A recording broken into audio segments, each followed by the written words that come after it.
solo quiere tus besos.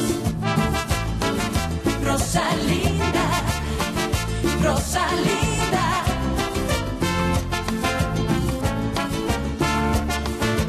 Rosalinda, ay amor. Alam mo, Beto, mali si Berta. Nung sinabi niyang balang araw magdurusa ako sa pagmamahal ko sa'yo. Huwag mong pansinin ang matandang yun. Inggit lang yun sa atin. Mukhang gusto talaga tayong paghintayin na magiging anak natin. Ba't hindi na lang kayo mag-ampon? Magampon? Oo. Alex, may naalala na ako. Ano yung naalala mo? Na meron na akong anak. Saan mo naman nakuha yan, Paloma? Tiyak na may alam ka rito, Alex. Meron nga ba akong anak? Inaamin ko sa'yo na may babae nga ako. At hindi kita pakakasalan dahil siya ang mahal ko. Mahal mo na ang babaeng yon? Oh, tama ka. Paano mo ko nagawang tawagan na parang wala lang nangyari matapos ang napakaraming taon? Kailangan mo akong tulungan makalaya dito. Kung pakakasalan mo si Fernando Jose, parang ang lalabas. Bumalik si Rosalinda. Pakiusap, senyora. Tita, kumalma ka. Pasensya na, senyorita. Grabe ang pinagdadaanan niya.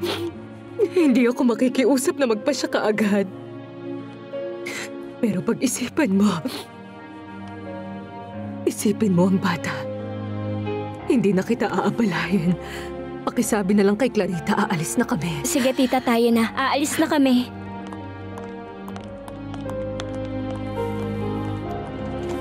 Mag-iingat kayo.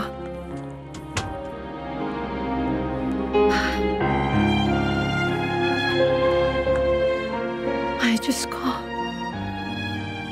Ano nang gagawin ko?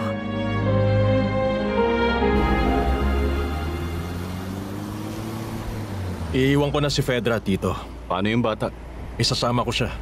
Si Alcira mag-aalaga. Higit pa sa isang yaya ang kailangan ng isang bata, Fernando Jose. Hindi lang si Fedra nag-iisang babae na kayang mahalin si Erica, Tito. Nilalagay mo sa alanganin ng lahat para lang sa posibilidad na ikasal ka sa singer? Paano kung tanggihan ka niya? Mahal ako ni Paloma. Yun ang akala mo. Pero may iba siyang lalaki sa buhay at alam mo rin yun. Isa pa, Tito, hindi ko kaya nasa iisang bubong lang kami ni Fedra. Kalokohan yun. Hindi ako mapakali at isa pa, habang nandun ako, mas lalo lang aasa sa akin si Fedra. At wala nang iba. Mas lalo lang magdududa si Paloma kung tatanggapin niya ako. O sige, gawin mo ang gusto mo. Hindi ka nakikinig sa akin basta may sarili kang gusto kahit magulo. Walang may alam ng nararamdaman ko, Tito. Ako lang ang tunay na nakakaalam nito.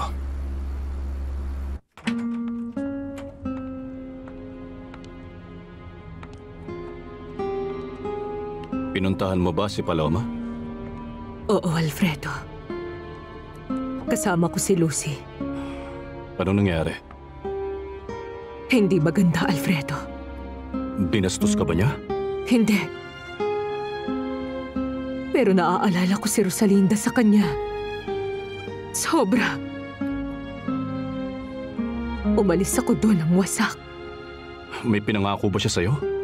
Sandali lang kami. Nagkausap at kahit na medyo nahihiya ako, pinagtanggol ko si Fedra ng gusto, pero... Pero ano? May pagkakataon na nakita ko sa mga mata niya ang matinding sakit. Sa mga mata na kaparehong-kapareho ng kay Rosalinda. Ayoko siyang dikdikin para lang bigyan niya ako ng magiging sagot niya. Pero sinabi kong iwan niya si Fernando Jose. Hindi para kay Fedra, kundi para sa bata. Anong sinagot niya sa'yo? Wala, Alfredo. Wala. Pero hindi siya masama. Sa katunayan nga, hirap siya. Alam kong nahihirapan siya ng husto.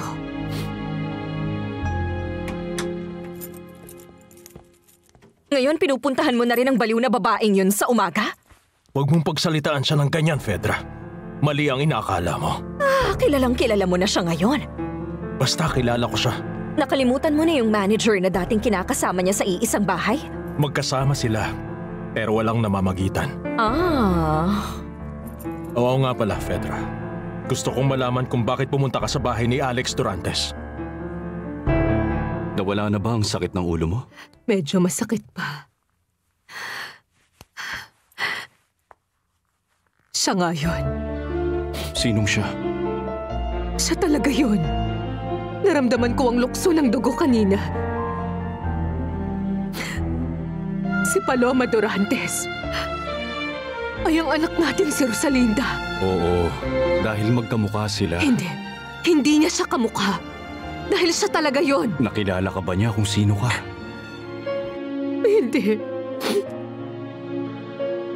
Para akong ibang tao sa kanya. Kung ganon, paano siya naging si Rosalinda? Kilala ka ng anak mo kung sino ka. Hindi ko alam, Alfredo. Hindi ko alam.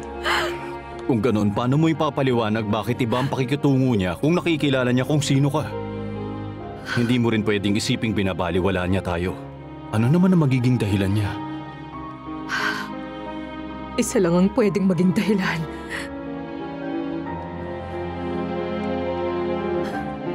Dahil baka nawala ang alaala niya. Nakita mo siya? Oo, Anibal.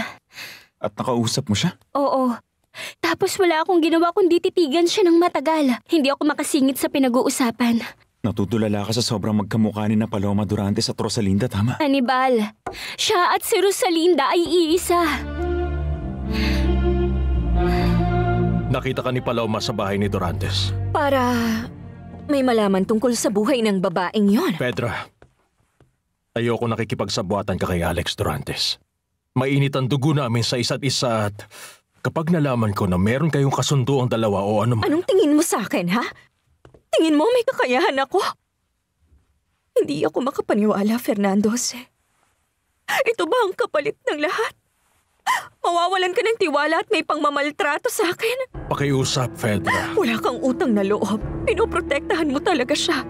Pagkatapos ako, sinasakripisyo mo. Ako ang nag-iisang nagsasakripisyo. Fedra, ako din ang... Darating din ang araw, maiintindihan mo kung sino talaga siya. At malalaman mo ang kaibahan ng binibigay ko sa'yo, ang pagmamahal. At kung anong kaya niyang ibigay sa'yo. Balang araw, malalaman mo ang ginawa mo sa akin. At makikiusap ka na patawarin kita.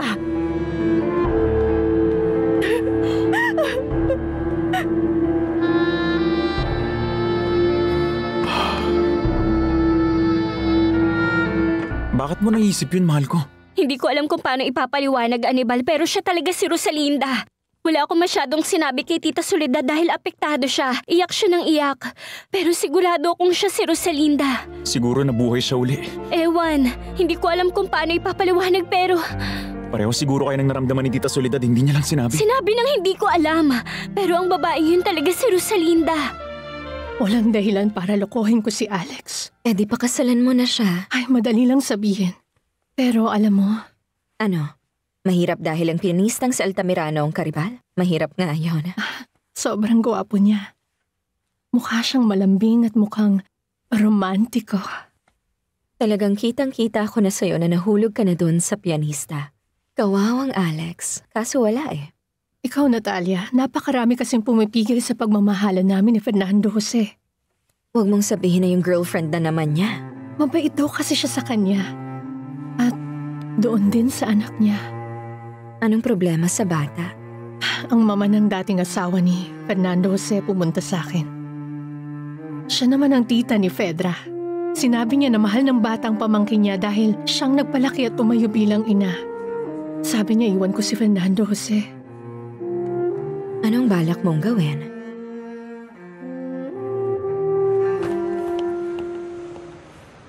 Saan ka pupunta, aking Reyna? May bibilhin. Samahan kita?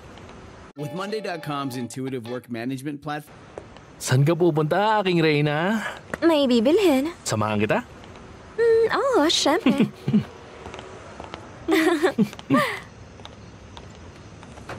Salamat. Oops!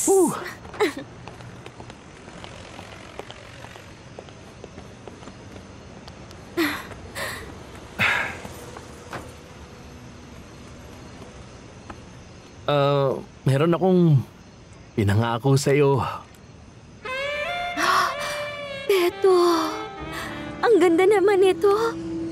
Ay, ang ganda naman ng sorpresa mo. Mahal ang bili ko dyan, ha?